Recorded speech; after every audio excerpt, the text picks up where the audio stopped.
Indonesia Muda Club, Indonesia Muda Club, yang muda yang bicara, yang muda yang berkarya untuk Indonesia. Profesional muda kita berbagi cerita, jadi inspirasi untuk semua. Ragam kisah tentang menggapai cita-cita. Berkarya hanya untuk Indonesia. Indonesia Muda Club, Indonesia Muda Club, yang muda yang bicara, yang muda yang berkarya untuk Indonesia. Hey anak muda Indonesia, tunjukkan semangatmu untuk bangsa. Kita bisa, jangan putus asa, kerja nyata, kamu pasti bisa. Satu nusa, satu bangsa, satu jiwa, satu rasa. Suarakan hatimu, luapkanlah, pasti bisa, jangan menyerah ya. Bicara yang muda yang berkarya untuk Indonesia. Indonesia Muda Club, Indonesia Muda Club, yang muda yang bicara, yang muda yang berkarya untuk Indonesia. Hanya di Indonesia Muda Club.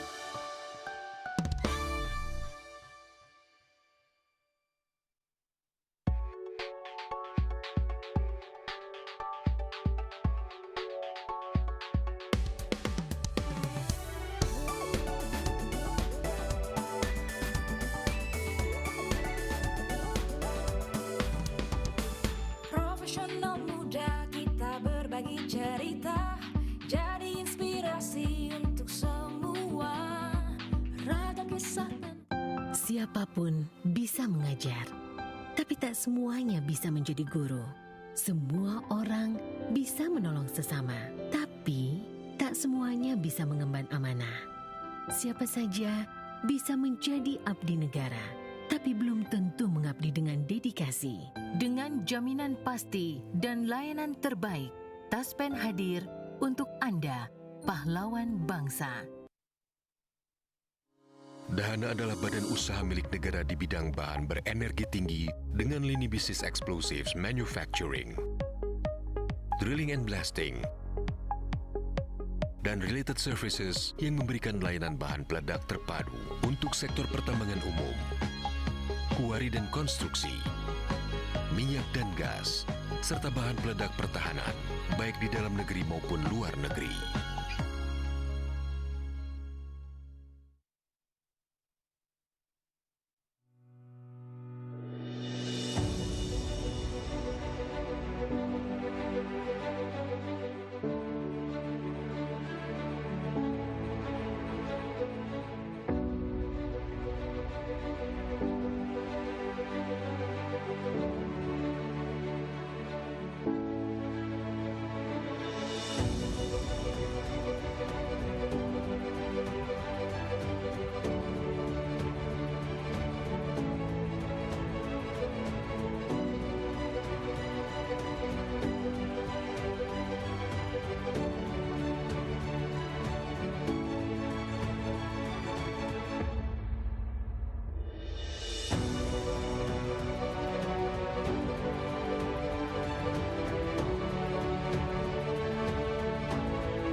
Come on, come on.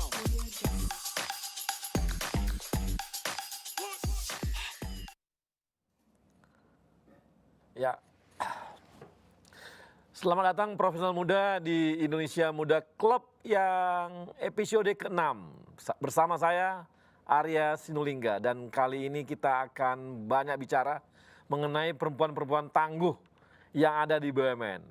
Selama ini dikira mungkin BUMN itu karena pekerjaannya banyak laki-laki, ternyata kontribusi perempuan-perempuan juga sangat banyak di BUMN kita. Dan kita tahu juga Pak Erick Thohir, Pak Menteri kita, kali ini memang punya komitmen besar terhadap memberi kesempatan kepada perempuan-perempuan. Bahkan beliau menargetkan hampir mungkin 15-30% ke depan akan banyak direksi-direksi yang diisi oleh kaum perempuan. Tapi sambil menunggu para direksi-direksi tersebut mulai muncul, kita akan lihat nanti bagaimana perempuan-perempuan muda yang tangguh yang ada di BUMN, yang sudah bekerja dan sudah mengabdi tidak hanya untuk BUMN tapi juga untuk Indonesia. Dan kita akan saksikan video yang satu ini.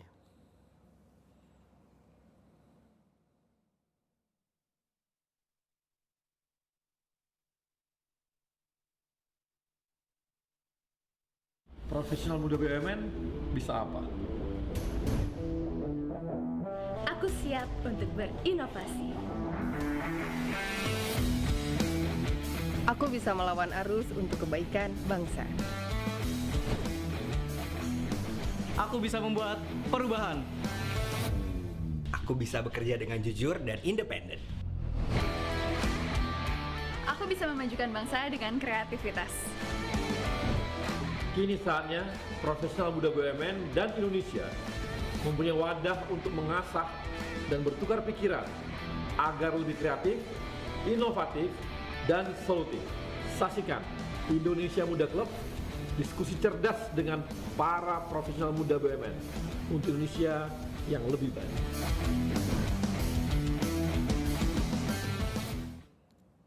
Ya, dan kali ini saya akan ditemani oleh 5 wanita tangguh, 5 perempuan tangguh. Tapi yang hadir di studio ada 2.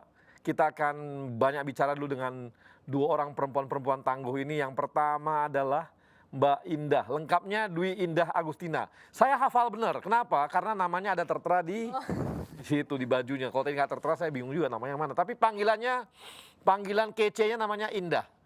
Ini berasal dari Pertamina, PHE, tapi artinya bukan Pertamina, bukan yang di office ya, tapi memang benar di lapangan, yang di field, yang kabarnya saya dapat informasi ada di West Madura ya. West Madura. Jadi ini adalah yang pertama. Yang kemudian yang kedua ada pilot kita, Mbak Melinda. Melinda apa Mbak? Melinda Alfred. Melinda Alfred. Nah, Mbak Melinda ini masih muda, kece, cantik, dan yang pasti sudah sekarang ini menerbangkan pesawat Boeing 737-800 dan sudah memiliki jam terbang sekitar 3.000, hampir 3.500. Jadi sudah kerjanya terbang mulu nih, terbang terus. Apa nggak bosan? Bosan nggak Mbak? Belum sih Pak, sampai hari ini. Sampai hari ini belum bosan? Belum bosan. Jadi namanya, nah ini saya mau tanya Mbak Melinda. Ini kan Mbak Melinda, saya mau nanya, ini kan dunia laki-laki banget ya, di pilot kan. Di angkatan Mbak itu berapa dulu yang laki-laki dan berapa perempuan? Berapa yang perempuan? Di angkatan saya sendiri Pak. Sendirian? Ya. Sendirian kamu di sekolah itu? Enggak, maksudnya yang perempuan. Iya, maksudnya sendirian perempuan. Udah pasti. Kamu sendirian di sana berapa? Satu angkatan berapa? Waktu di Flying School 20, kemudian di ATR itu kita cuma ber-8, jadi saya sendiri juga perempuan. Sendirian perempuan juga. Dan sekarang di Garuda yang perempuan berapa orang? Di Garuda 31 orang. Dari total?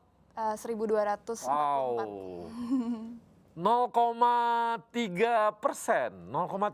ya? 0,5%. Ya, 0,2,5%. Jadi sangat kecil sekali perempuan yang, kalau ini benar-benar tangguh ini. Kenapa sampai tertarik jadi pilot Mbak? Apa waktu kecil suka penerbangan, suka bawa pilot atau apa gimana gitu? Oh enggak, kebetulan Papa juga terbang. Oh, Papa terbang. Ya. Terus lihat kayaknya enak. Terus diajak akhirnya pas SMA itu sempat diajak joy flight sama Papa. Oke. Terus ditanya suka atau enggak? Suka banget. Oh, jadi Papa kamu jadi pengaruh banget kalau gitu ya? Iya. Jadi dan papa sekarang udah pensiun juga atau Eh, masih terbang? 2 tahun lagi pensiun. Oh, jadi masih terbang dong kalau gitu. Pernah nggak tandem pernah? Tidak boleh. Oh nggak boleh. Oh iya betul. Nanti satu keluarga ada bahaya kalau sampai. Oh, iya sepakat. Nah, ketika saat ini misalnya apa saja tantangan Anda yang Melinda hadapi sebagai pilot perempuan gitu? Apa ya? Kadang masih kepercayaan masyarakat yang masih kadang kurang. Bang. Oh, saya mau nanya bukan perempuan, bukan di masyarakatnya, tapi di lingkungan kerjanya gitu. Kalau di lingkungan kerja, kadang ya kaptennya sendiri juga kadang masih, ini serius orangnya kecil bisa terbang. Orangnya kecil bisa terbang. Jadi tantangannya seperti itu. Pasti waktu pada awal sekali pesawat apa yang diterbangkan? Pesawat latihnya adalah Cessna 172. Oh, Cessna ya. Kemudian naik terus? Kemudian di Garuda pertama kali terbang ATR 72600. Oke. Terus kembali disekolahin lagi sama Garuda di Boeing 737-800. Oke, dan itu sudah terbang ke luar negeri? Sudah. Sudah. Biasanya pembagian tugasnya bagaimana tuh? Terjadwal 1 bulan itu. Oh, terjadwal 1 bulan. Enggak, maksudnya kalau ke luar negeri berapa kali setiap bulan gitu ada? Atau gimana? Nggak ada. Oh, nggak ada? Pokoknya schedule-nya dipublish 1 bulan itu pernah. Oke. Nah, itu biasanya batas waktu Mbak untuk menerbangkan tuh berapa jam biasanya? Kalau 1 hari itu maksimum kita terbang 9 jam. Terbang 1 minggu 9 jam? 30 jam. Terbang 9 jam? Saya kebayang 2 jam aja terbang udah pusingnya bukan main tuh. Kayaknya berat gitu, karena kan gravitasinya itu kan kerasa ya. Itu nggak ada nggak ada pengaruh terhadap tubuh atau bagaimana? Kalau 9 jam itu memang sudah diteliti secara psikologi. Jadi manusia itu mampu terbang sampai 9 jam.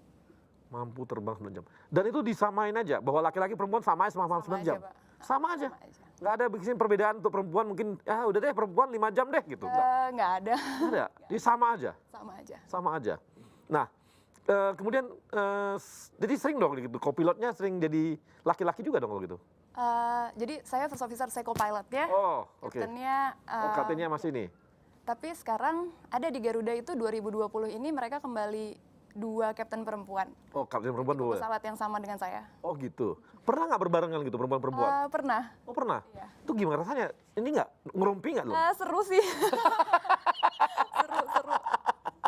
Oh memang beda ya kalau sesama pilotnya laki-laki sama perempuan sama perempuan beda ya? Kalau sama-sama perempuan sama-sama detil dan sama-sama cerewet juga. Sama-sama detil, sama-sama cerewet.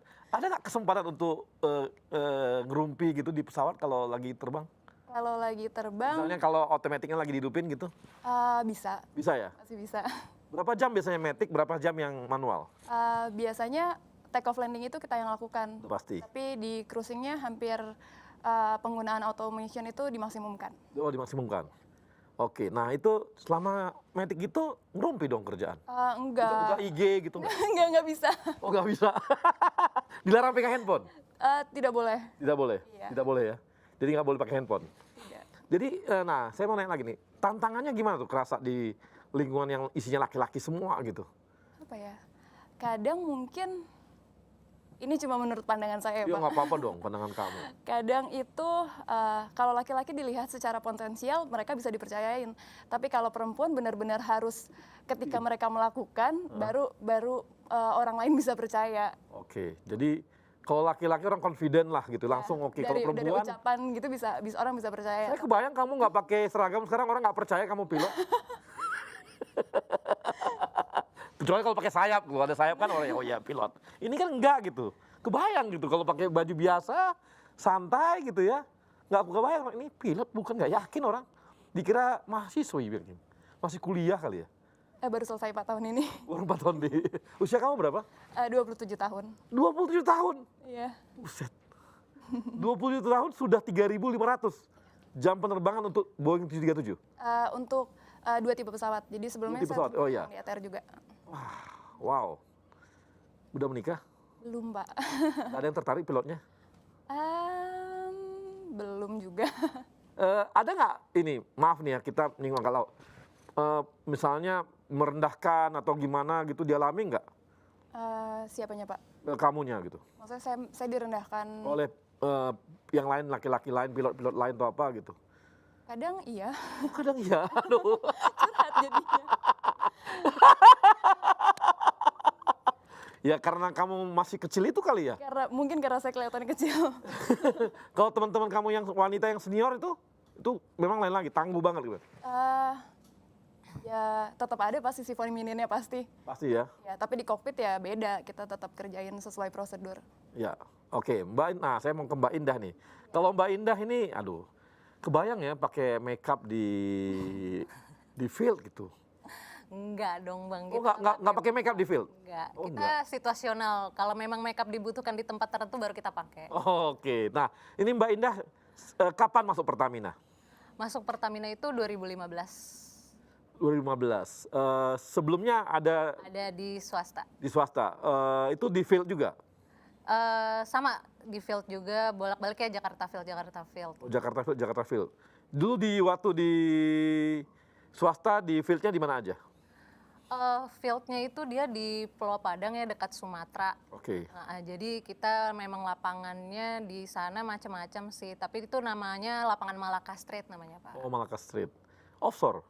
Ada offshore-nya, ada onshore-nya, tapi kalau offshore-nya bukan di laut lepas kayak di West Madura ini. Oh enggak. Oh sekarang yang ini baru di laut lepas? Ya, kalau yang West Madura ini kan maksudnya benar-benar di tengah laut gitu. Kalau yang dulu tuh dia kayak apa ya? Kayak di agak offshore-nya tuh maksudnya tipenya rawa gitu. Jadi kayak bukan laut yang lembab dan segala macamnya. Ya, kalau yang sekarang ini dialami seperti itu ya? Iya, benar truly offshore lah kalau ini. Nah, di offshore ini di lapangan berapa orang ya itu biasanya Pak di lapangan? Kalau satu shift-nya yang 2 minggu itu loh.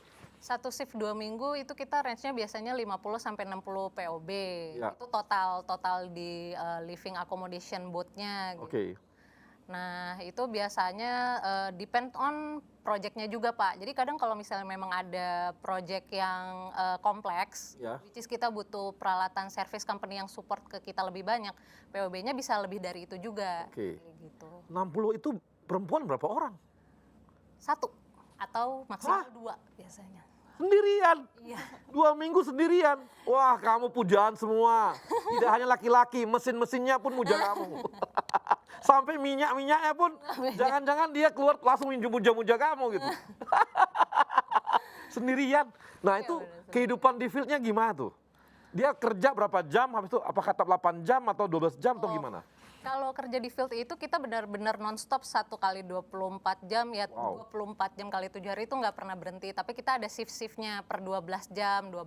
Jadi udah dibagi-bagi. Jadi kehidupan kita juga di sana hitungannya juga teratur ya. Sampai jam makan pagi, siang, sore, supper, meeting pun itu semua juga udah diatur. Oke. Cuman kan kalau memang kita yang oil and gas company-nya, which is yang kita punya lapangan, kita mungkin jamnya nggak mengikuti sesuai personel services yang per 12 jam gitu. Jadi kita harus bisa pintar-pintar menyesuaikan jamnya juga. Oke. Kayak gitu. Itu bosan nggak di lapangan field tuh?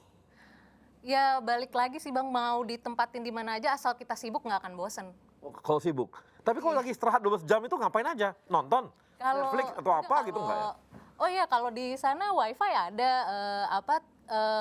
TV kabel pun ada gitu. Jadi kalau misalnya 12 jam untuk cari hiburan kayak gitu, kadang kita juga nggak sempet. Karena kan kita 12 jam udah heboh sama pekerjaan tuh.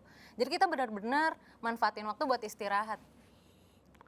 Nah, kalaupun ada waktu pun juga, ya mungkin colongan juga video call mungkin sama keluarga kayak gitu. Oh gitu, udah menikah? Sudah Bang. Oh jadi anak ada? Ada. Jadi kalau gitu anaknya tinggal? Anak ditinggal. Wah. Tapi alhamdulillah keluarga support, jadi mau ditinggal ke field pun suami juga kasih izin, semuanya beres lah. Kerjaan juga aman, anak-anak juga aman. Kebayang, suaminya disiksa. Jagain anak. Nah, suami aku juga kerja, alhamdulillahnya mamaku tuh udah pensiun. Jadi dititipin juga nggak serta-merta cuma mama aja yang jaga, pasti ada babysitter juga yang jaga. Oke, nah selama di field itu biasanya gimana sih? Pasti ada ini kan tantangan-tantangannya gitu, apalagi dunia laki-laki seperti itu. Di field gitu. itu dinamis dan challenging banget Bang. Jadi dinamisnya adalah misalnya kita ini well intervention ini adalah kalau dianalogiin di untuk halayak umum itu kita ibarat dokter. Pasiennya itu sumur. Jadi kalau sumurnya sakit atau bermasalah, kita yang perbaiki supaya dia bisa produksi prima lagi seperti semula gitu. Oke. Nah, challenge-nya itu adalah kadang kalau misalnya sumurnya sakit, penyakitnya sama gitu, tapi karakteristiknya beda. Berarti treatmentnya itu berbeda.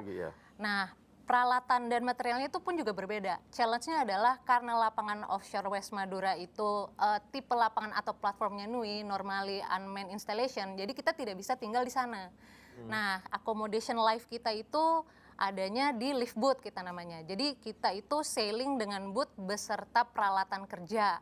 Dan itu pun challenge-nya adalah limitasi dari deck space-nya.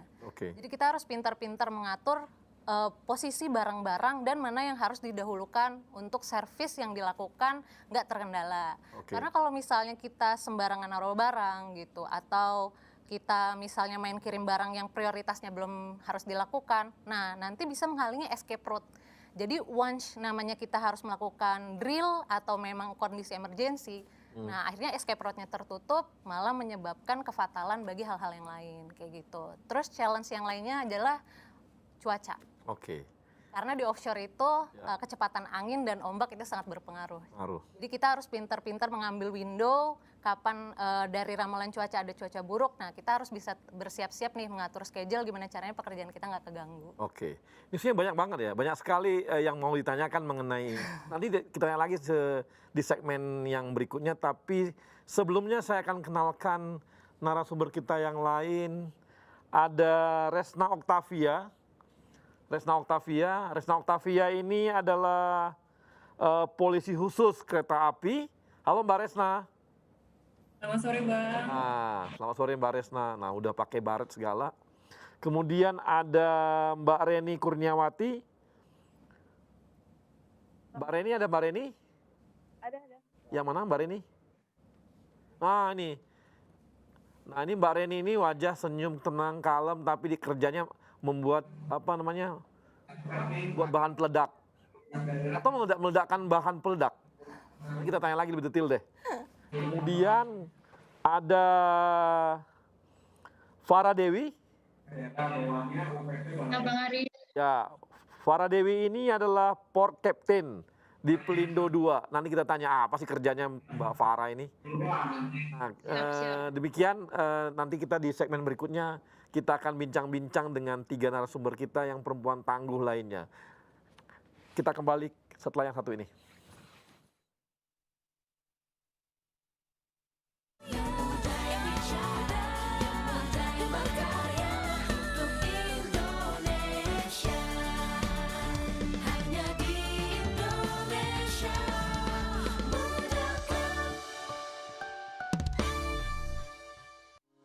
Dahana adalah badan usaha milik negara di bidang bahan berenergi tinggi dengan lini bisnis explosives manufacturing, drilling and blasting,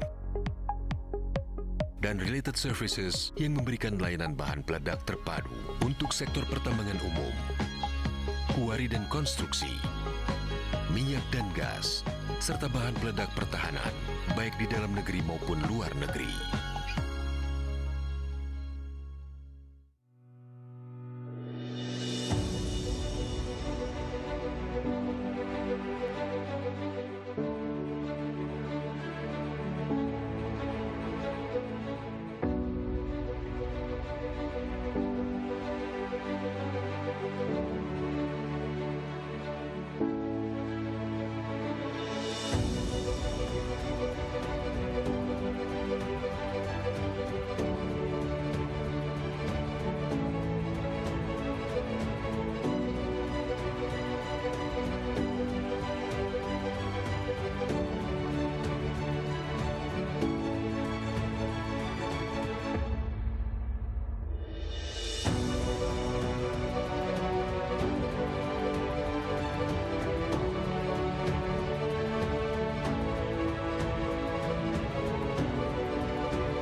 Sebuah semangat baru dalam menghadapi tantangan di masa depan. Kementerian BUMN dan seluruh BUMN di negeri ini terus bekerja keras untuk meningkatkan nilai ekonomi dan sosial demi kepentingan masyarakat luas. Melalui inovasi model bisnis yang akan mendorong mesin pertumbuhan dan kepemimpinan teknologi agar siap menghadapi perubahan.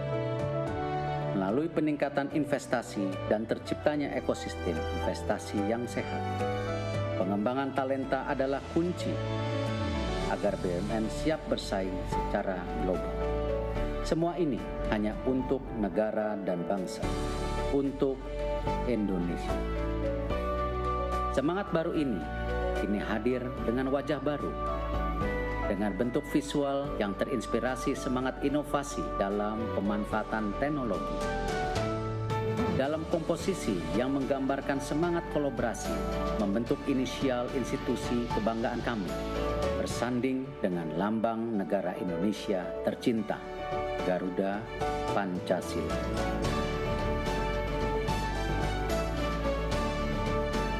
Inilah wajah baru kami, Kementerian Badan Usaha Milik Negara Republik Indonesia, BUMN untuk Indonesia.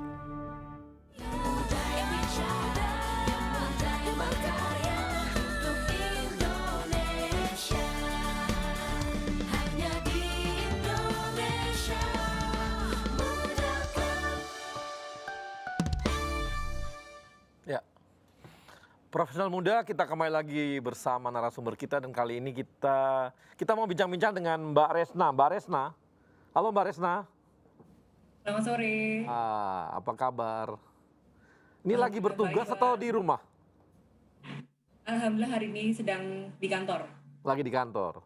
Ini maksudnya polisi khusus kereta api atau maksudnya apa nih? Kerjanya ngapain aja nih? Nangkapin orang atau nangkapin pegawai karyawan kereta api? Oh enggak, tugasnya tupoksinya adalah pengawalan kereta api. Oh, pengawalan kereta api. Pengawalan kereta api dari stasiun awal menuju stasiun akhirnya. Oke, emang banyak gangguan, Mbak, selama ada di sana? Selama ini gangguannya apa aja? Kalau kereta ekonomi kebanyakan untuk penumpang-penumpang yang masih merokok, lebih banyak itu. Oh, untuk yang disiplin ya, disiplin ini ya. Nah, kalau untuk ini gimana? Untuk untuk yang new normal ini bagaimana? Masalah disiplin pakai masker dan sebagainya. Untuk dengan pandemi yang sekarang, kereta api sudah menerapkan sistem aturan yang terbaru. Jadi petugas kereta api tugasnya adalah melakukan pengecekan suhu setiap 3 atau 4 jam sekali, kemudian selalu mengingatkan kepada penumpang untuk selalu memakai masker dan face shield. Tugasnya Mbak ini Resna apa aja ketika ini normal nih? Pengawalan kereta api penumpang. Kalau untuk Polsuska yang perempuan sendiri, untuk pengawalan kereta api eksekutif yang pagi aja. Oh, yang pagi aja. Oh, jadi untuk perempuan pagi aja? Nggak sempat, untuk malam-malam nggak ada? Tidak boleh. Nggak boleh? Tugas untuk yang pagi aja. Kenapa nggak boleh malam-malam? Tingkat kerawanannya. Tingkat kerawanan. Jadi tetap yang perempuan tetap dijaga juga tingkat kerawanannya gitu ya? Ya betul sekali, Bang. Nah, mau nanya saya nih, kenapa kamu tiba-tiba pengen jadi polisi khusus gitu? Kok apa perekrutannya gimana dulu gitu? Gimana kamu daftarnya gitu? Kok kepikiran gitu loh? Kami dulu, kalau untuk angkatan kami yang dari angkatan 2011 itu dari Gagang Pantukir, Angkatan Darat sebelumnya, terus angkatan kami sendiri. Kemudian diberikan kesempatan untuk mengikuti seleksi administrasi, seleksi kesehatan, kemudian lulus, kami tanda tangan kontrak sebagai Polsuska. Oke. Nah, kamu kenapa sampai kepikir untuk mendaftar gitu jadi Polsuska? Karena dulu nggak tahu Polsuska itu apa. Dulu pengennya kan seperti TNI Polri gitu, Bang. Dulu Polsuska kan nggak ada. Taunya aja gitu. Oke. Tapi ini ya, emang seneng kehidupan laki-laki yang gaya tentara gitu atau gimana emang? Resna? Terinspirasi dari orang tua lebih tepatnya. Oh gitu, orang tua kamu apa? Tentara juga? Pensiunan TNI. Ini orang tuanya ternyata pengaruhnya besar sekali, bapaknya semua begitu ya. Tadi Mbak Melinda juga begitu. Oke, saya mau nanya langsung ke ini lagi deh. Mbak Reni, Mbak Reni. Halo Mbak Reni. Mbak Reni, ada? Kalau nggak ada Mbak Reni, sementara Mbak Farah Dewi. Mbak Farah. Boleh Bang Ari, iya siap. Oke, nah langsung siap aja, kayak tentara aja. Mbak Farah ini kerjanya di sana ngapain aja nih? Di sebagai port captain itu apa aja kerjaannya? Iya, sebenarnya mungkin lebih realnya mungkin bisa ke marine spesialis ya. Kalau port captain mungkin bisa menggantikan untuk misalkan nakoda yang berhalangan hadir di atas kapal, saya bisa menggantikan karena mungkin saya punya experience atau pengalaman di kapal. Gitu Bang Ari. Oh, jadi ini kapten kapal gitu ya? Siap ya, saya kapten. Oh, kapten kapal. Tuh, Iya. bukan hanya pesawat loh, kapten kapal. Ini pendidikannya gimana, Mbak? Saya dari PIP Semarang, angkatan 38 2001, lulus 2006, kemudian saya di kapal offshore, kebetulan di AHTS atau Anchor Handling Task Supply, selama 5 tahun saya berlayar, sampai pegang nakoda selama setahun. Setelah itu saya di Total Offshore sebagai Marine Inspector dan Marine Zone Coordinator, setelah itu sebagai VTS Control. 2015 saya join di APC sebagai VTS Operator, dan kemudian saya ditarik untuk di Jasa Armada untuk support di vesselnya begitu.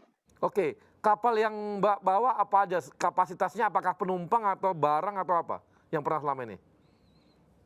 Untuk di mana nih? Untuk waktu saya berlayar atau sekarang di APC-nya? Sekarang selama berlayar, Berlayar, saya di kapal sport offshore, jadi saya di Anchor Handling Task Supply untuk HTS. Oh gitu.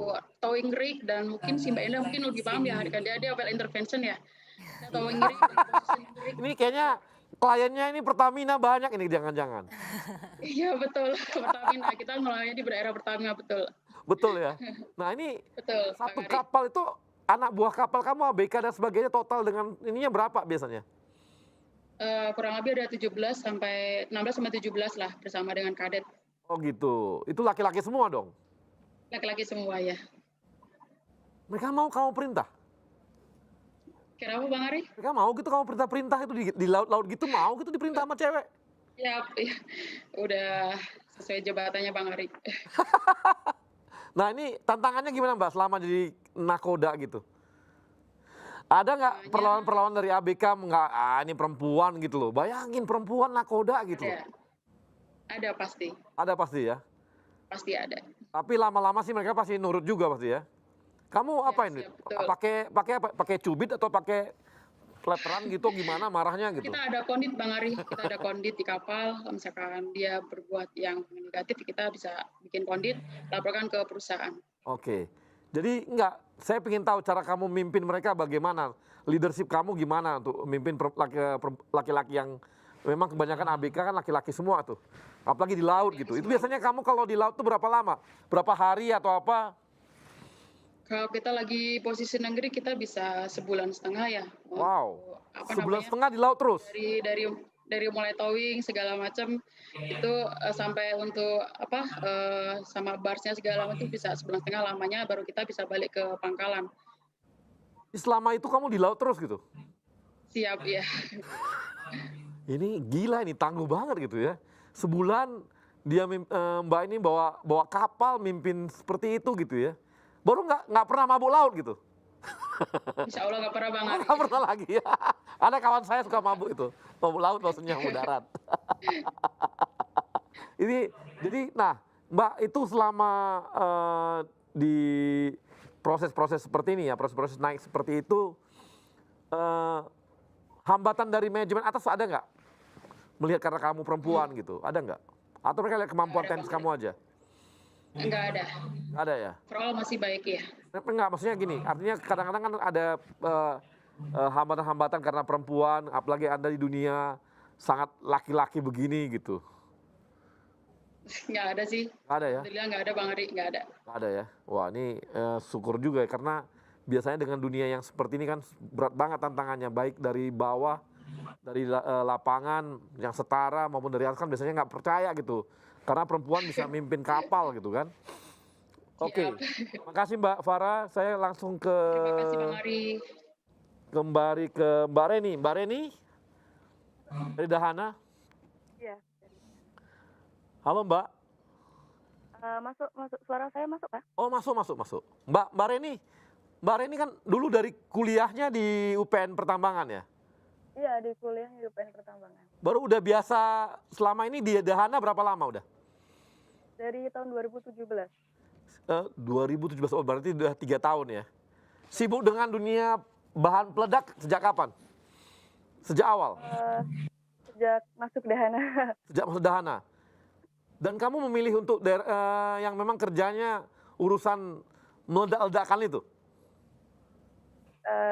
Memang dulu waktu kuliah saya sempat jadi asisten laboratorium peledakan. Oh. Kebetulan Dahana buka lowongan jadi saya daftar. Daftar.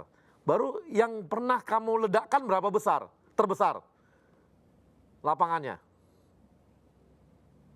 Kita lumayan besar, mungkin sekitar 10 kali 10, mungkin 5 sampai 10 lapangan sepak bola. 5 sampai 10 lapangan sepak bola. Itu batu, isinya semua batu dong ya? Iya, batu. Batu semua. Itu tekniknya gimana Mbak? Apa bahan peledaknya ada titik-titik tertentu yang kamu ditentukan mana yang paling lemah atau bagaimana? Ada nggak tekniknya? Gimana tekniknya? Kalau kita kan bahan peledaknya kita tanam ke dalam, permukaan tersebut ya, kita buat kita buka lubang bor dulu, baru bahan peledaknya kita masukkan. Nah, nanti ketentuannya biasanya batunya kita bawa ke lab dulu, kita uji coba batunya seperti apa, baru nanti ditentukan bahan peledaknya yang baik seperti apa. Oke, nah kerjanya Mbak Reni sendiri di bagian mananya? Dari bagian dari peledakan tersebut? Saya safety officer-nya. Itu apa aja Mbak kerjanya? Yang saya ingin tahu tuh. Saya memastikan bahwa kegiatan tersebut berjalan sesuai dengan K3. Dari awal sampai akhir itu semuanya selamat. Baru Mbak juga yang nentuin ini, maksudnya menentukan bahan peledaknya yang mana, jenisnya yang mana, berapa kekuatannya, berapa kilo dan sebagainya, itu Mbak ikut merancangnya nggak? Itu langsung kita diskusi dengan 12 engineer-nya ya, karena mereka lebih tahu batuannya seperti apa. Terus kemudian kita diskusi dengan kami, karena kami lebih spesial ke bahan peledak, sesuai yang cocok seperti apa, baru nanti kita tentukan bersama. Nah, 10 kali lapangan bola itu biasanya untuk meledakkannya butuh berapa ton bahan peledak? Atau berapa kilo? Tergantung batuannya. Tergantung beda lagi kalau di batu bara maupun di mineral atau emas, itu kebutuhan bahan peledaknya tergantung dari batuan tersebut. Kalau untuk batu bara deh, untuk batu bara 10 kali lapangan bola itu berapa lama baru bisa diledakkan semua? Bertahap kan? Ya, biasanya kalau misal lokasinya sudah siap, biasanya kita ditargetkan pas istirahat siang itu harus sudah diledakkan. Oke. Biasanya berapa lama, Mbak? Untuk meledakkan satu kawasan, itu Mbak di lapangan berapa lama? Dari pagi kita mulai start dari jam 6 sampai jam 11, itu biasanya sudah selesai. Apa langsung bisa diledakkan gitu? Apa langsung selesai semua? Atau ada tahapannya? Tahapannya nggak? Misalnya berapa hari gitu nggak? Oh enggak, biasanya kan di hari sebelumnya kita bikin lubang bornya dulu, baru nanti bagiannya lubang bornya sudah siap semua, kita masukkan bahan peledaknya, siangnya bisa langsung diledakkan. Karena untuk saat kita melakukan peledakan kan semua area harus steril, terus alat berat tidak boleh, harus minimal radius 500 meter dan lain sebagainya. Makanya pas istirahat siang itu harus sudah diledakkan. Oke. Mbak tertarik dengan untuk meledakkan pertambangan tuh dari mana ya? Sejak kapan gitu? Sejak kuliah, karena menurut saya bahan peledak itu keren. Jadi saya memilih di peledakan. Jadi bahan peledak itu keren gitu ya? Jadi memilih dunia itu karena keren. Ini baru mengasihkan. Ternyata ada perempuan yang melihat bahwa bahan peledak itu keren, sehingga masuk ke dunia itu gitu ya. Dan karena bisa menghancurkan batuan itu jadinya keren ini, sebenarnya menarik. Ini hobinya lain nih. Hobinya meledakkan dan menganggap bahwa itu sangat keren gitu ya. Oke, dan kan itu Mbak laki-laki semua pada umumnya yang kerja di situ ya, di bidang itu ya? Ya, laki-laki semua. Laki-laki semua? Rata-rata? Emang yang biasa di tempat kamu berapa orang yang perempuan? Kalau untuk Dehana sendiri, hanya saya. Tuh kan bener. Hanya sendirian dia. Ternyata ini karena dia kayaknya memang sangat jarang ada perempuan menganggap bahwa bahan peledak itu keren. Wajar kalau cuma dia sendirian dan di Dahana yang kerjanya meledak-ledakkan bahan peledak. Karena ini hobi sendiri nih. Emang orang tua kamu suka ada latar belakang orang tua gitu yang mendorong, nggak ada? Nggak ada. Pacar nggak? Pacar nggak? Saya wira swasta. Pacar nggak dorong tuh? Nggak ada? Udah punya pacar? Suami saya. Oh suami? Suami kamu di Dahana juga? Enggak, dia di geologis di beda perusahaan tapi di pertambangan juga. Oke, jadi tapi dia suka meledakkan juga, bahan peledak? Dia enggak ya? tertarik dengan Tertarik ya? Memang beda, kamu memang beda. Ya. Lebih keren daripada suami kamu. Karena menganggap bahan peledak itu keren. Oke, baik. Profesor Muda, kita akan kembali lagi setelah yang satu ini.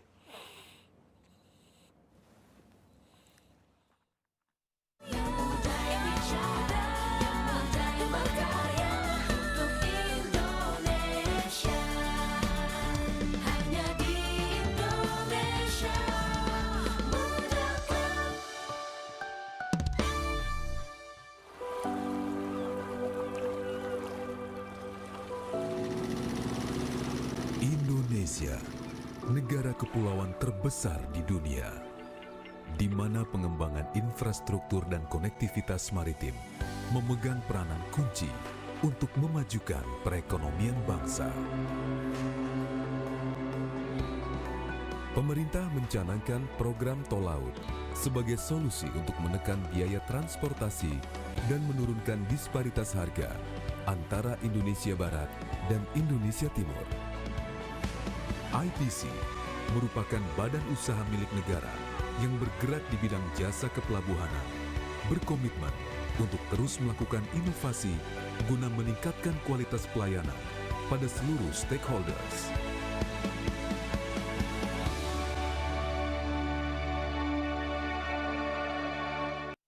Siapapun bisa mengajar, tapi tak semuanya bisa menjadi guru. Semua orang bisa menolong sesama, tapi tak semuanya bisa mengemban amanah. Siapa saja bisa menjadi abdi negara, tapi belum tentu mengabdi dengan dedikasi. Dengan jaminan pasti dan layanan terbaik, Taspen hadir untuk Anda, pahlawan bangsa. Sebuah semangat baru dalam menghadapi tantangan di masa depan. Kementerian BUMN dan seluruh BUMN di negeri ini terus bekerja keras untuk meningkatkan nilai ekonomi dan sosial demi kepentingan masyarakat luas. Melalui inovasi model bisnis yang akan mendorong mesin pertumbuhan dan kepemimpinan teknologi agar siap menghadapi perubahan. Melalui peningkatan investasi dan terciptanya ekosistem investasi yang sehat. Pengembangan talenta adalah kunci agar BUMN siap bersaing secara global. Semua ini hanya untuk negara dan bangsa, untuk Indonesia. Semangat baru ini kini hadir dengan wajah baru, dengan bentuk visual yang terinspirasi semangat inovasi dalam pemanfaatan teknologi. Dalam komposisi yang menggambarkan semangat kolaborasi, membentuk inisial institusi kebanggaan kami, bersanding dengan lambang negara Indonesia tercinta, Garuda Pancasila.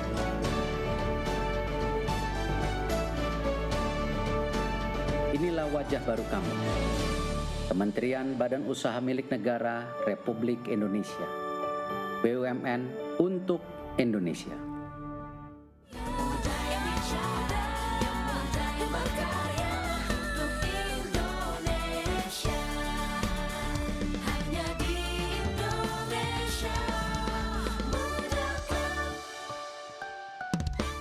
Ya, Profesional Muda, kita kembali lagi di Indonesia Muda Club dan kali ini kita ingin tahu nih, Mbak Indah, apa yang paling mengesankan selama Mbak Indah di offshore itu atau di lapangan di field yang sangat menarik bagi Mbak Indah dan juga itu tantangan sebagai perempuannya gitu. Yang pengalaman paling menarik itu adalah pada saat kita mengguidance dan memonitoring eksekusi dari program-program yang kita buat di lapangan. Karena di situ kapabilitas kita benar-benar dipertaruhkan di situ kan. Kita dipercaya atau tidak sama personel-personel di lapangan untuk bisa mengguidance itu semua.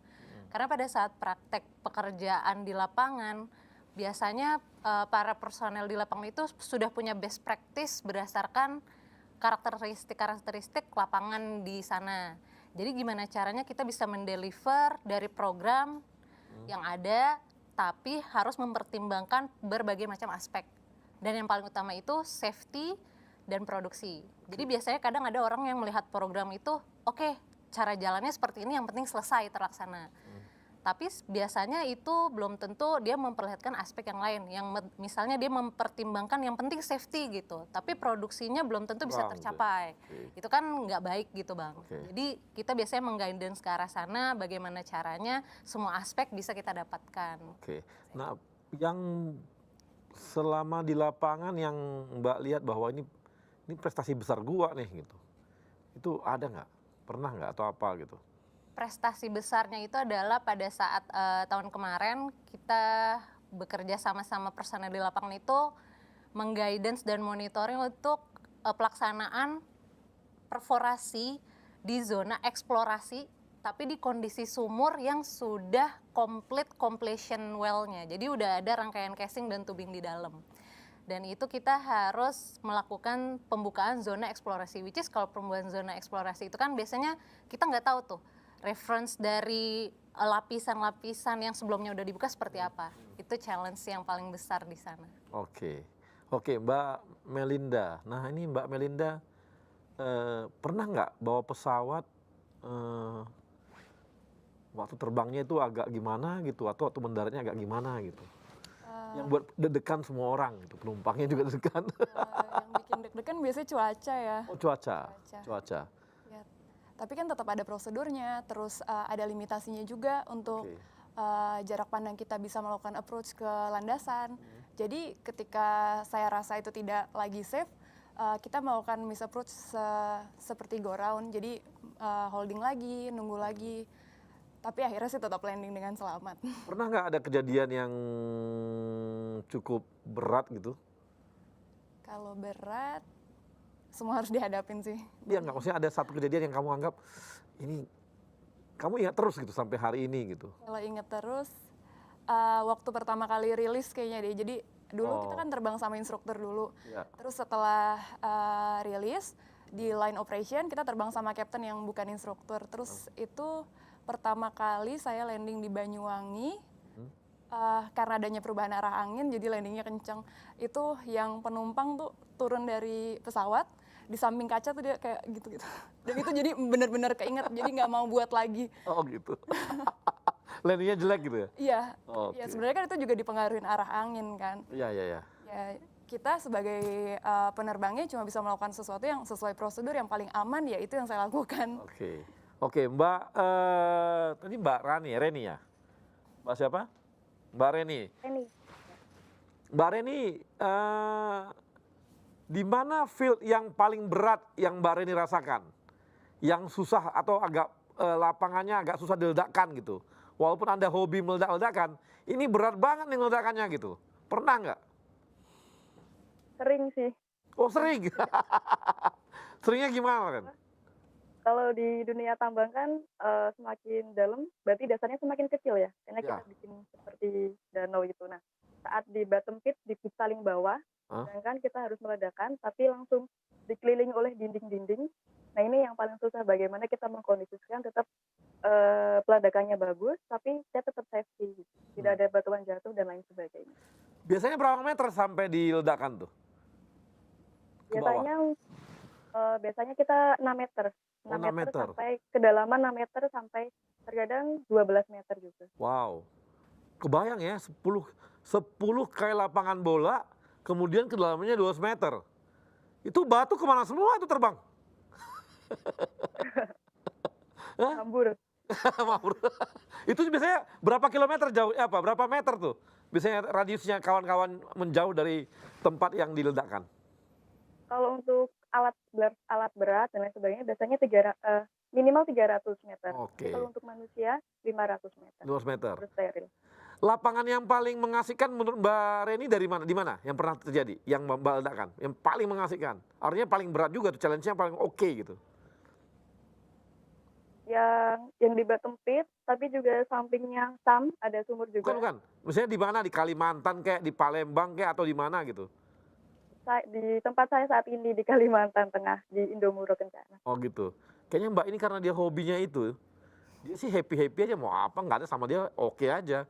Jangan-jangan kamu setiap ada tempat peledakan tuh adalah kebahagiaan tersendiri bagi kamu kayaknya. Saat peledakannya tuh bagus, sempurna itu ada rasa puas tersendiri. Aman ntar ada rasa puas. Jadi bener nih hobinya. Deg-degan ya. Hobinya. Deg-degannya di situ. Jadi karena hobinya itu, ya dia nggak ada, makin berat, makin mengasihkan gitu ya.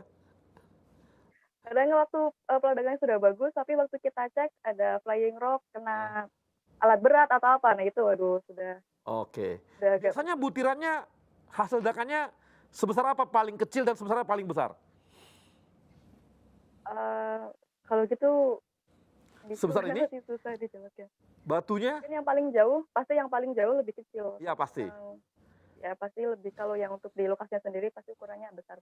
Oke, memang lain nih. Kalau Mbak Resna. Halo Mbak Resna. Siapa? Mbak Resna, kalau di kereta itu paling berat, pernah nggak kejadian yang paling berat ada ketemu sama ya kriminal atau apa, pernah gitu? Alhamdulillah selama saya berdinas ngawal nggak menemukan kriminal. Oh gitu. Yang paling berat apa nih?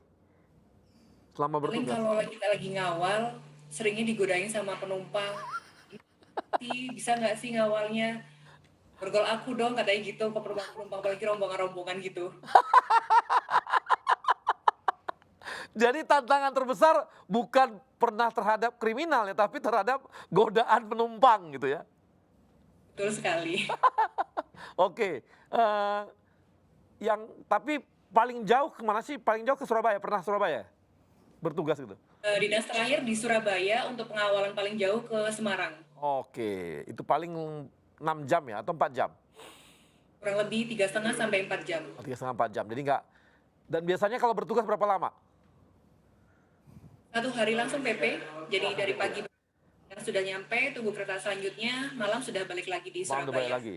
Oke, jadi tapi yang tantangan terbesar adalah godaan penumpang ya. Betul sekali. Oh, betul sekali. Beda-beda gitu tantangannya. Nah, tadi Mbak apa nah? Farah Dewi, Mbak Farah. Kalau Mbak Farah pernah nggak ada gelombang besar atau sesuatu yang membuat sebagai nakoda itu menyulitkan, atau ada hal lain yang pernah? Kalau gelombang besar selama di offshore sih dulu nggak terlalu besar sih Bang Ari, paling cuman swell aja ya sampai 3 meter, 4 meter gitu aja sih. Cuman untuk kendalanya kadang kalau kita mau positioning rig di wheel-nya itu kalau lagi gelombang sih emang agak susah karena kita harus anchoring job ya kan, atau job anchor di sana itu agak susah memang. Terus kendala juga kadang pas kita lagi towing gitu kan, mungkin kita ada kendala engine gitu kan, itu juga bikin kendala juga yang saya alami. Itu Bang Arya. Oke. Nah, saya ingin tahu Mbak selama kan agak beda nih tantangan sebagai perempuan. Itu kira-kira usaha apa yang membuat Mbak selalu berusaha untuk yang terbaik di tempatnya gitu? Supaya orang percaya nih bahwa perempuan kan beda ya. Seperti biasa, karena pasti perempuan tuh tantangannya berbeda, apalagi di dunia laki-laki gitu. Membuktikan bahwa Mbak itu ini gimana gitu caranya? Kalau saya sendiri sih masih stay aja, tetap semangat aja sih Bang Arya selama ini. Tetap percaya diri untuk menghadapi semua tantangan sama cobaan yang diberikan sama Allah ya. Apalagi pada dunia kerja yang sudah berbeda-beda saya jalani. Satu di kapal, masih berlayar di laut, dan keduanya saya di support di pengeboran, di offshore. Ketiga saya di EPC di pelabuhan. Itu benar-benar saya alami banget gitu kan. 3 perusahaan yang sangat bonafit dan saya harus berusaha bagaimana caranya saya bisa menghadapi apapun pekerjaan yang saya diberikan sama atasan. Biasanya kerja ini enggak? Kerjanya lebih daripada yang biasa enggak? Kalau yang lain kerja mungkin berapa jam, Mbak, lebih dari itu gitu, gimana? Enggak, biasa aja sih Bang Arya. Ya? Normal aja. Normal aja? Jadi nggak ada usaha-usaha pembuktian bahwa oke, gue perempuan tapi gue bisa kerja lebih daripada itu kok gitu? Enggak. Oh enggak ya, santai Tapi aja. kalau ada meeting-meeting sih, meeting-meeting aja Bang Arya. Mungkin sampai malam pernah sih kalau di EPC. Ya. Oke. Nah, kalau Resna, tadi Resna mana Mbak Resna? Mbak Resna. Ya. Nah, Mbak Resna mau saya tanya nih, membuktikan bahwa Mbak sebagai perempuan bisa sebagai Polsus ini saya beda dan punya prestasi lain dibandingkan yang laki-laki itu gimana? Ada nggak usaha-usaha seperti itu? Sama melaksanakan tugas dan tupoksi seperti yang lain. Tetap walaupun dibilang bisa nggak sih melakukan seperti itu, tetap harus melakukan yang terbaik. Kemudian tetap harus senyum, tetap humanis juga. Jadi nggak boleh cemberut gitu, nggak boleh mengedepankan kesan garang kan. Tetap harus senyum. Walaupun digodain harus senyum gitu? Tetap harus senyum. Nggak boleh terbawa emosi, nggak boleh baper. Gitu ya. Baru pembuktian kerja atau gimana, ada nggak yang lain apa di sana gitu? Sejauh ini melakukan yang sesuai tupoksi SOP itu aja. Ini polisi beneran nih. Bener-bener polisi beneran. Isinya tupoksi aja gitu. Sesuai SOP, sesuai tupoksi udah selesai gitu ya. Nah kalau tadi Mbak apa? Mbak Farah ya? Oh bukan, sorry, Mbak Reni. Mbak Ren, kamu membuktikan bahwa kamu punya kemampuan untuk meledakan lebih daripada yang lain tuh gimana ya?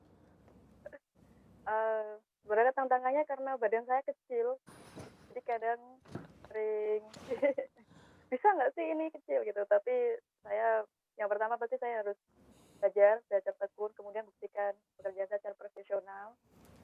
Nah di sini harus profesional, kemudian harus tegas, seperti itu. Gitu. Nggak ada bahwa Anda punya analisis yang lain yang apa gitu, nggak ada? Kalau itu pasti secara naluri di lapangan. Naluri ya? Iya. Dan dipercaya sama laki-laki itu semua? Alhamdulillah ya. Naluri kamu dipercaya mereka? Karena kita biasanya diskusi di lapangan, seperti ini, enak ini seperti ini. Ya, karena kamu hobinya meledakkan, jadi orang percaya sama naluri kamu aja gitu ya. Tetap harus ada analisis dan lain-lain. Oke, Mbak Indah ini kan apa ada sesuatu yang berbeda yang Mbak Indah lakukan gitu di lapangan sehingga paling nggak pembuktian bahwa saya perempuan tapi ini kok gitu, bisa kok gitu. Atau hanya sekedar sama dengan laki-laki lain aja? Atau ada lebih sesuatu gitu? Lebihnya sesuatu kalau perempuan adalah kita bekerja dengan kesetaraan gender di pekerjaan ya, perempuan dan laki-laki dan kapabilitasnya diakui, kita sama di sana. Tapi kan perempuan itu kayak hormonal human gitu kan. Gimana caranya kita bisa mengatur mood pada saat menghadapi pekerjaan. Dan apalagi saya seorang ibu, pasti ada rasa khawatir meninggalkan keluarga di rumah gitu kan. Jadi gimana caranya saya tetap bisa bekerja profesional tapi tanpa terganggu oleh masalah di rumah atau masalah keluarga. Seperti itu sih mungkin lebihnya Bang. Karena kan biasanya ibu lebih sensitif lah dengan urusan keluarga dibanding mungkin laki-laki, itu menurut saya. Oke, jadi nggak di lapangan sini tantangannya adalah apakah Mbak Indah kerja lebih gila daripada laki-laki atau usaha lain yang dilakukan gitu? Mungkin pada saat awal kalau namanya perempuan menemukan sesuatu yang di luar commonnya dia tahu gitu, mungkin ada satu panik, mungkin paniknya itu lebih dari laki-laki gitu kan. Nah mungkin itu sih kelebihannya, kita harus bisa kontrol mood kita dan paniknya kita supaya bisa setenang laki-laki dalam menghadapi masalah. Oh gitu ya. Gitu sih. Kalau kamu Mel, sebagai pilot apakah kamu ada sesuatu yang kamu ingin tunjukkan bahwa gue lebih hebat kok daripada laki-laki gitu? Kalau ditunjukin mungkin enggak, tapi ya di dalam dirinya gitu. Setiap kali diberikan schedule, jadi setiap kali diberikan kesempatan untuk melakukan take off landing, saya berusaha melakukan performance yang paling baik. Dan itu dipercaya gitu? Ya. Emang beda sama laki-laki lain? Apanya nih? Misalnya dalam hal, ya tadi itu, positioning yang kamu ambil itu gitu. Decisionnya, kebanyakan sama, tapi ya harus melakukan effort yang lebih. Effort lebih? Untuk dapat apresiasi yang sama. Ya karena kan untuk menunjukkan bahwa kalian itu bisa mampu melakukan pekerjaan yang laki-laki semua itu kan susah gitu. Kan susah tuh. Mungkin sekarang sih udah enak karena udah biasa. Tapi pada awal-awal sekali kan sangat sulit gitu ya. Iya sih. Sulit nggak sih? Atau biasa aja? Ya biasanya ada kesulitannya juga sih Bang. Kayak mungkin awal-awal kan di underestimate kayak emang perempuan tahu apa sih technical seperti itu kan. Tapi buktinya kan dengan kinerja kita, kapabilitas kita dalam pengambilan keputusan, dan ternyata apa yang kita putuskan berjalan dengan baik dan benar, disitulah kita diakui kan. Ya mungkin dulu kan kalau sekarang sih orang sih udah cuek kali ya. Kamu naik masuk ke field ya orang biasa aja. Tapi awal-awal kan beratnya bukan main tuh membuktikan bahwa kamu tuh bisa gitu kan. Enggak juga sih Bang. Enggak juga? Tetap aja mau naik ke laut tiap saat juga pasti ada rasa worry gimana gitu kan. Karena kan namanya kalau saya di offshore gitu kan, resikonya lebih tinggi dibandingin di lapangan di onshore gitu kan. Jadi tetap ada rasa deg-degan tersendiri, apalagi kalau misalnya tahu pada saat musim monsun gitu, kayak biasanya akhir tahun gitu kan, cuaca buruk, mau naik kapal kru boat aja udah dengar wah ketinggian ombak nih 3 meter ke atas atau seperti apa gitu. Itu udah pasti kita, waduh kuat nggak nih ya naik boat bisa sampai ke sana tanpa mabuk kayak gitu. Masih bisa mabuk? Mabuk laut Bang. Iya maksudnya mabuk laut masih bisa? Masih bisa Bang. Masih bisa, kirain udah cuek aja gitu. Mungkin ada orang yang jago kali ya mengatasinya. Cuman kadang kalau misalnya kita lagi cuaca buruk juga terus di accommodation booth gitu ya, lagi berdiri normal aja, terus kita ngeliat komputer kerja, itu bisa tiba-tiba mual dan pengen ke toilet gitu kan, pusing gitu segala macam. Jadi sebenarnya mau udah pengalaman banyak, tapi memang kalau secara physically seperti itu tetap ada rasa tidak enak ya. Tetap aja. Makasih Indah, kita teman-teman profesor muda kita akan kembali lagi setelah yang satu ini.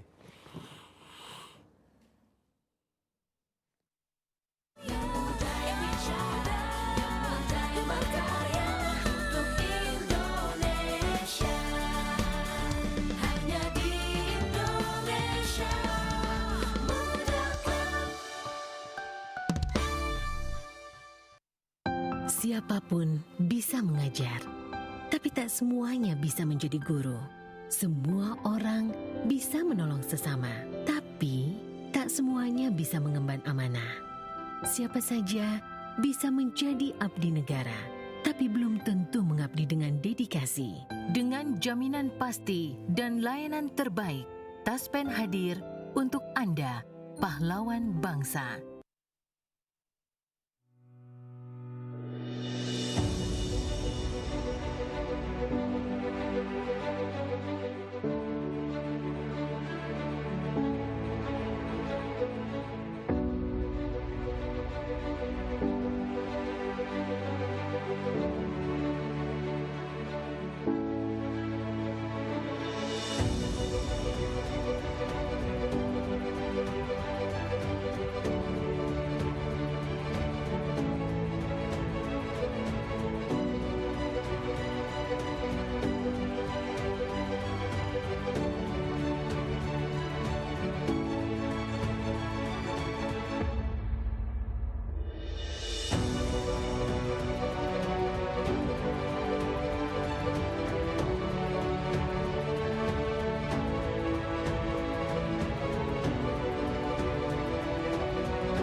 Sebuah semangat baru dalam menghadapi tantangan di masa depan.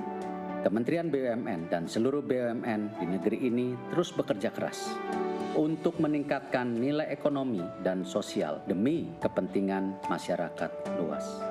melalui inovasi model bisnis yang akan mendorong mesin pertumbuhan dan kepemimpinan teknologi agar siap menghadapi perubahan.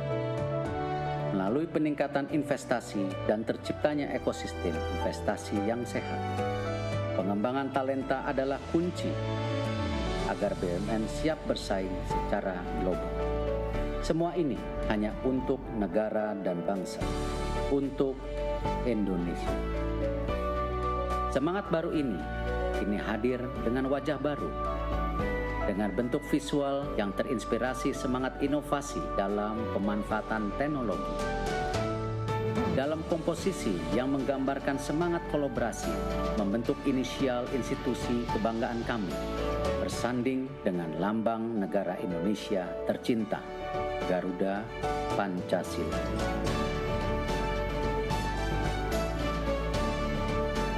Inilah wajah baru kami, Kementerian Badan Usaha Milik Negara Republik Indonesia, BUMN untuk Indonesia.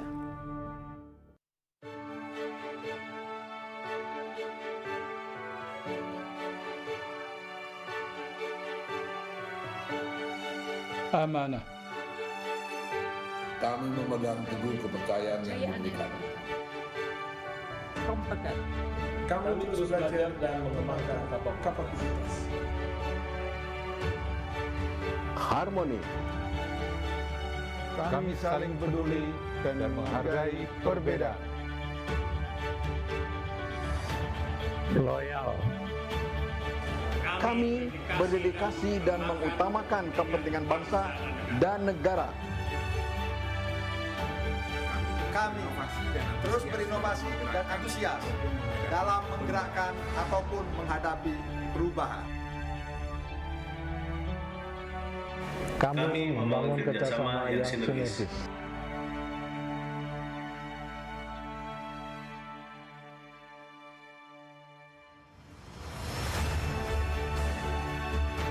Kami siap bertransformasi mewujudkan akhlak BUMN. Kami siap memberikan yang terbaik dengan akhlak BUMN. Saya akan pimpin, saya akan kawal. Mari wujudkan akhlak BUMN untuk Indonesia.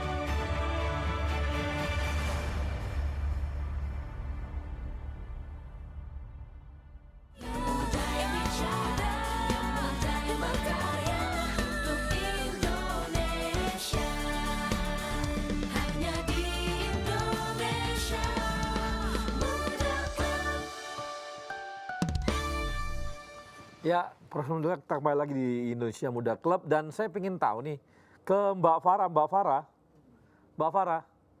Siap, Bang Arya. Jangan-jangan sebenarnya di kehidupan lingkungan laki-laki lebih mengasihkan daripada kalau bekerja di lingkungan perempuan? Ada betulnya. Ada betulnya ya? Iya. Ada betulnya Bang Arya, betul. Nah, apa betulnya tuh? Apa betulnya? Gitu. Memang dari kecil sih suka bergaul sama laki-laki ya. Dari mulai SMP saya tim basket, SMA juga tim basket juga. Terus kemudian kuliah di pelayaran juga saya satu kelas juga sendiri perempuan. Kemudian di kapal juga sendirian perempuan, di offshore juga sendirian. Kemudian di APC lagi banyak temannya di sekarang perempuan-perempuan. Terima kasih. Jadi ternyata memang asik ya di dunia laki-laki itu asik gitu ya kerjanya ya? Asik ya, betul. Asik Sehingga banget. pasti supportnya jangan-jangan lebih besar lagi karena laki-laki. Laki-laki kan sedang support perempuan. Sebenarnya iya. Sebenarnya iya. Ada perempuan tuh agak cerewet gitu kalau di kapal sih. Kalau nggak ada cewek kan nggak ada yang cerewet. Terus kalau ada cewek juga baunya ada harum-harumnya. Kalau laki-laki semua kan nggak ada harum-harumnya. Ternyata betul nih. Jadi ternyata malah di dunia laki-laki. Nah, Mbak, ini kan saya pengen tahu Mbak Farah, nggak bisa nggak kasih motivasi ke perempuan-perempuan yang ada di luar sana gitu ya? Hey, ini mengasihkan kok di dunia laki-laki ini. Mereka malah bisa lebih perhatian sama kita, lebih bagus mensupport kita, dan tantangannya tidaklah seperti yang dibayangkan gitu, supaya makin banyak perempuan yang masuk dalam dunia yang Mbak tekuni gitu, Mbak Farah. Bagi cewek-cewek di luar sana atau perempuan-perempuan di luar sana, ayo semangat selalu untuk tetap biarpun kita di dunia laki-laki ya. Tetap semangat dan seperti saya memberikan, ada pantun nih Bang Arya, saya punya pantun nih. Ada pantunnya. Ayo Mbak. Satu itik dalam panci, pemundi-pemundi cantik, ayo masuk APC. Karena sekarang saya kan besar di APC nih Bang Arya, jadi saya tetap harus majukan APC. Iya dong, harus. Nanti karena itu kebetulan IPC itu dirutnya teman saya seangkatan lu kuliah. Sejurusan. Siap. Sama nakalnya kami berdua. Cuma lebih nakal saya. Udah pasti itu. Arif ya? Iya Pak Arif. Pak Arif tuh teman saya sejurusan loh. Sama-sama. Dia tuh orangnya baik banget. Baik, nurut. Kalau saya sih bandel banget saya. Baik, makanya Pak kayak gini, hasilnya begini. Dia hasilnya begitu, dirut dia. Siap Pak Arya. Oke. Kemudian saya mau nanya nih sama Dwi. Kok bukan, jangan Dwi. Saya lebih ke ini dulu. Ke siapa? Mbak Reni. Mbak Reni. Ya Pak. Kamu nggak pengen ngajak kawan-kawan kamu yang perempuan ikut dalam dunia kamu ini? Nggak pengen ya? Cuma pengen kamu sendiri aja? Pengen sih Pak. Tapi rata-rata kan satu jurusan juga sudah masuk ke dunia yang sama. Iya, maksudnya nggak pengen ngajak perempuan-perempuan ke dunia kamu ini? Atau kamu mau monopoli sendiri? Kadang sama seperti yang Mbak Farah bilang sih, kadang ribet kalau sama perempuan. Ini beneran, ternyata mereka menikmati sendiri di dunia laki-laki itu. Jadi kalau dibilang bahwa, oh kamu kayaknya ini ya, pokoknya kamu jadi idolanya semua orang deh kalau gitu di sana ya? Ya enggak juga sih Pak. Kadang juga ya? beberapa yang enak, tapi ada lebih banyak yang nggak enak. Jadi cukup terseleksi secara alam aja. Oh gitu ya? Perempuan ini. Kamu jangan-jangan kamu lapar dikit, cowok-cowok itu langsung kasih makan kamu? Ngamuk biasanya kalau saya lapar sedikit. Jadi nggak pengen Mbak dorong-dorong yang muda-muda untuk masuk ke dunia bahan peledak, nggak pengen? Pengen sih, pengen sekali untuk ada penerusan yang lebih baik tentunya. Pasti sangat mendorong yang muda-muda. Oke, kalau Mbak Resna. Ya Bang. Nah, Mbak Resna memang lebih asik ya? Dunia laki-laki lebih asik nih. Tadi udah 2 orang mengatakan lebih asik katanya. Daripada dunia perempuan lebih asik dunia laki-laki katanya. Bener nggak sih? Setuju sama Mbak Farah sama Mbak Reni. Setuju ya? Jadi ternyata menikmati ya? Betul sekali. Jangan-jangan Mbak Resna batuk sedikit aja, langsung cowok-cowok itu langsung kasih minum, jangan-jangan? Enggak, malah kenapa? Oh nggak apa-apa, dianggapnya udah biasa katanya, kan dianggapnya cowok juga, cuman dalam bentuk jilbab gitu aja. Tapi ada ini ya, memang dibuka peluang-peluang untuk perempuan-perempuan memang dibuka di sana? Untuk Polsuska sendiri, terakhir itu untuk adik liting angkatan 2013, sampai saat ini masih belum dibuka lagi untuk Polsuska lagi. Insya Allah kedepannya dibuka kesempatan untuk Polsuska yang perempuan lainnya. Oh gitu ya. Udah ada adik-adik kelas yang diajak di SMA gitu yang diajak untuk masuk Polsuska? Ada, kita selalu mempromosikan tentang rekrutmen kereta api, termasuk Polsuska sendiri. Oke. Jadi tapi ternyata lebih mengasihkan perempuan ya? Dunia laki-laki itu asik untuk dunia perempuan, untuk orang-orang perempuan ya. Benar nggak sih, Indah? Betul sekali. Setuju, Bang. Setuju ya? Setuju. Aduh, ini bahaya ternyata. Jangan-jangan mereka menikmati banget di dunia laki-laki itu. Karena mereka jadi idola mungkin ya. Mungkin salah satunya. Salah satunya itu juga. Batuk dikit dikasih langsung minum gitu ya. Jangan-jangan megang kepala begini langsung dikasih, aduh kamu sakit ya, ini obatnya gitu.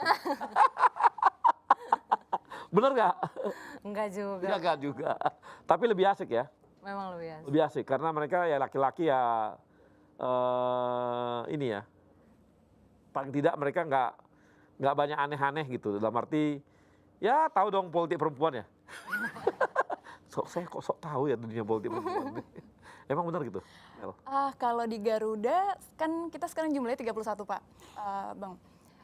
Kita tuh punya grup namanya Sri Kandi Garuda. Oke. Walaupun di tempat laki-laki, di forum itu kita jadi ternyata perempuan-perempuan yang punya satu passion sama kita itu juga sama asiknya. Oke. Saya kebetulan udah terbang sama 2 kapten perempuan di Garuda dan benar-benar menyenangkan. Jadi pekerjaan ini, akhirnya profesi ini sebagai pilot tidak hanya mayoritas laki-laki, tapi ketika dikerjakan sama perempuan tetap tetap menghasilkan penerbangan yang aman, yang nyaman juga. Pramugari senang nggak kerja sama kamu? Senang, sekarang senang. Senang ya? Iya. Kadang ada yang ngajakin, gimana Mbak nggak mau di make upin? Oh nggak mau di make upin? Iya. Emang nggak make up ya kalau pilot jarang? Kalau saya pribadi jarang. Jarang gitu ya? Kalau pramugari kan wajib ya? Iya. Kalau ini nggak ada? Wajib rambutnya bagaimana gitu nggak ada? Kalau rambut, kalau lagi terbang saya ikat ke belakang. Oh ikat belakang, itu wajib? Iya. Oh wajib ya? Oke. Jadi memang wajib, tapi dorongan dari dukungan dari teman-teman laki-laki baik-baik, bagus-bagus gitu ya? Dorongan dari teman-teman, ya. Mereka suportif, ya. Sportif ya? Ya. Jangan sportif ya Indah ya? Kenapa? Tapi laki-laki lebih sportif gitu ya? Oh enggak dong, kita yang di dunia laki-laki juga sama sportif ya. Enggak, maksudnya artinya karena dia dunia laki-laki betul begitu, akhirnya merasa bahwa ya ini lebih inilah gitu. Lebih sportif, lebih apa gitu. Lebih jauh, lebih itu gitu ya. Pernah ada gangguan nggak tentang laki-laki ganggu gitu, enggak ya? Enggak sama sekali sih. Nggak ada ya? Benar-benar mereka tuh sopan-sopan banget Bang. Sopan. Terus kadang saking sopannya tuh misalnya papasan mereka sampai gak berani lihat muka. Kita sampai bingung ada yang salah sama muka kita. Tapi ternyata salah satu bentuk penghormatan personel-personel di offshore itu adalah ya mereka nggak staring at women dalam waktu yang lama gitu. Mungkin takutnya kan disangka itu tidak sopan. Iya. Jadi salah bentuknya seperti itu. Ya kadang-kadang kan dengan dunianya, kayak tadi Mbak Farah tadi ya. Mbak Farah ya, yang di kapal pasti merasa bahwa orang kan mikirnya di kapal laut gitu kan udah negatif aja gitu. Wah ini pasti laki-lakinya keras-keras semua gitu kan. Kalau di offshore gitu juga nggak ya? Nggak ya? Nggak sama sekali. Nggak semua engineer kan? Nggak semua engineer, pasti ada supporting personel juga. Tapi mereka nggak ada yang keras, malah sangat-sangat ramah ya. Iya. Dan welcome banget sama kita di sana gitu. Jadi kalau ke offshore tuh rasanya kayak second home aja Bang. Oke. Karena benar-benar kita disambut gitu sama mereka. Oke. Baik, terima kasih kawan-kawan. Tadi sudah kita dengarkan bagaimana teman-teman perempuan kita, teman-teman BUMN yang memang bekerja di dunia laki-laki ternyata mengasihkan. Tidak seperti yang dibayangkan bahwa inilah dunia yang keras gitu ya. Tapi ternyata mereka mampu, tetap cantik, tetap bisa pakai makeup gitu ya. Bisa oke, bisa keren walaupun sepatunya. Coba lihat sepatunya. Coba kamera lihat sepatunya. Wah tuh walaupun sepatunya begitu, ya memang berat kayaknya. Makanya sering olahraga. Supaya bisa ngangkat sepatunya. Tapi ternyata itu menarik bagi ini ya. Ternyata cukup menarik untuk perempuan-perempuan hidup di dunia profesi laki-laki seperti ini gitu. Dan mereka ternyata tidak ada namanya pelecehan-pelecehan, nggak ada juga. Oke dan dihormati dan dihargai dan ini membuat kita BUMN bisa membuka ruang lebih besar lagi kepada kawan-kawan teman-teman perempuan di luar sana untuk masuk di dunia yang mengasihkan ini gitu dan bisa menjadi tantangan tersendiri. Apalagi ternyata katanya dunia laki-laki ini ternyata mengasihkan bagi perempuan-perempuan karena mereka sangat dihargai, malah lebih suportif gitu ya.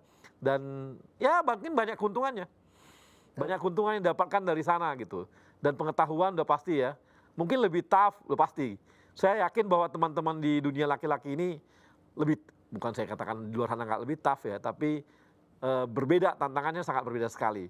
Jadi kawan-kawan, demikianlah episode kali ini. Tapi sebelumnya kita juga meminta kawan-kawan untuk bisa mengusulkan social project yang dilakukan oleh teman-teman Indonesia Muda Club yang dari berbagai Indonesia. Silakan. Karena saya dapat informasi juga kawan-kawan Indonesia Muda Club akan bekerja sama dengan Ikatan Pelajar Nahdlatul Ulama dan akan memberikan beasiswa kepada mereka. Dan ini adalah social project akan dilakukan oleh teman-teman dari IMC dan kita juga menunggu apalagi proposal dari kawan-kawan yang akan diseleksi dan akan diberikan kepada masyarakat Indonesia dimanapun berada. Dan kita akan kembali lagi pada episode yang akan datang dan mudah-mudahan dengan tema yang lebih seru lagi. Terima kasih.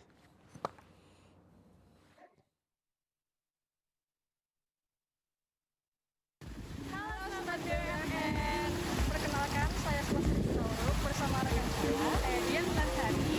Kami dari Bank Mandiri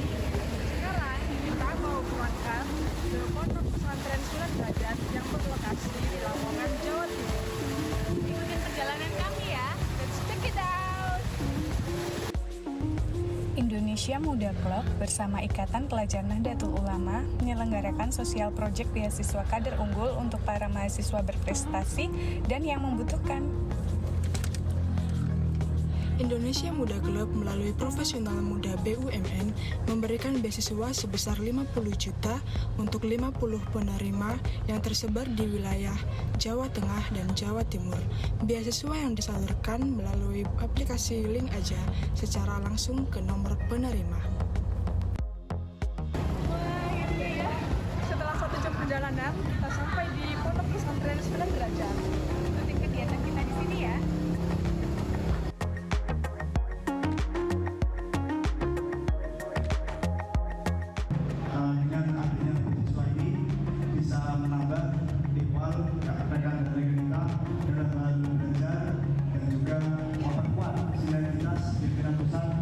Ikatan Pelajar Nahdlatul Ulama maupun Ikatan Pelajar Putri Nahdlatul Ulama dengan Kementerian dan Usaha Milik Negara serta Indonesia Muda Club. Sekian yang bisa saya sampaikan. Kurang lebihnya mohon maaf. Wassalamualaikum warahmatullahi wabarakatuh.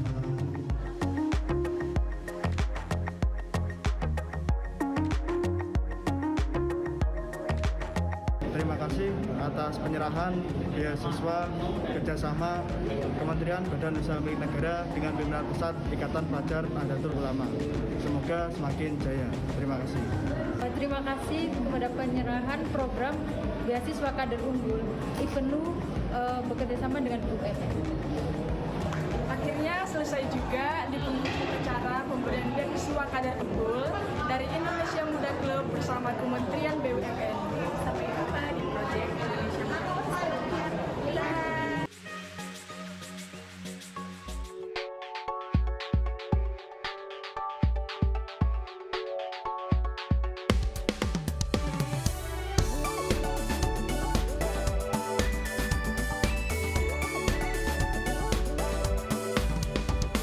Profesional muda kita berbagi cerita, jadi inspirasi untuk semua. Ragam kisah tentang menggapai cita-cita, berkarya hanya untuk Indonesia. Indonesia Muda Club, Indonesia Muda Club, yang muda yang bicara, yang muda yang berkarya untuk Indonesia. Profesional muda kita berbagi cerita, jadi inspirasi untuk semua. Ragam kisah tentang menggapai cita-cita, berkarya hanya untuk Indonesia. Indonesia Muda Club, Indonesia Muda Club, yang muda yang bicara, yang muda yang berkarya untuk Indonesia. Hey anak muda Indonesia, tunjukkan semangatmu untuk bangsa. Kita bisa, jangan putus asa, kerja nyata, kamu pasti bisa. Satu nusa, satu bangsa, satu jiwa, satu rasa, suarakan hatimu